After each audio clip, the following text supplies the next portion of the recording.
Ko sem konec leta 2006 videl film The Secret oziroma Skrivnost, me je Jack Canfield, soavtor knjige Kurja juhica za dušo, ki je mimogrede prodal preko 500 milijonov knjig, navdušil.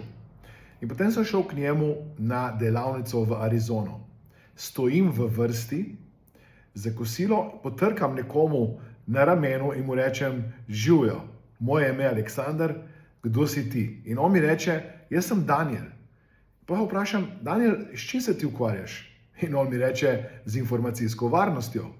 Jaz ga pogledam, kajti to sem tudi jaz takrat počel, in rečem: "Kako je to mogoče?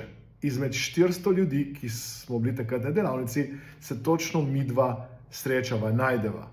No, Daniel je kmalu zatem postal direktor moje firme v Sloveniji, se je preselil, celo nekaj mesecev je živel pri nas doma. Mi smo ga potem z družino tudi obiskali v Kaliforniji. Daniel je strasten kolesar in pomembno mi je to, da sem se od njega ogromno naučil. On zna biti v najbolj nemirnih trenutkih povsem miren. Način, kako on vodi ekipo oziroma ekipe, je fascinanten. Ne samo to, da je tudi on ogromno vlagal v osebno rast, naredil številne delavnice tudi pri Tony Robbinsu, kasneje postal, podobno kot sem jaz, prostovoljec in še nekaj, več let sem se trudil, da bi Daniel prišel v Slovenijo in letos mi je uspelo, kajti sedaj živi v Londonu, kjer vodi eno veliko ekipo strokovnjakov z področja informacijskih tehnologij. Rad bi, da spoznate njegov način komunikacije, njegov način vodenja in tudi pot osebne in poslovne rasti, transformacije, ki jo je uspel narediti. Zato vas vabim na Mastermind konferenco, ki bo od 3. do 5. septembra v Novi Gorici.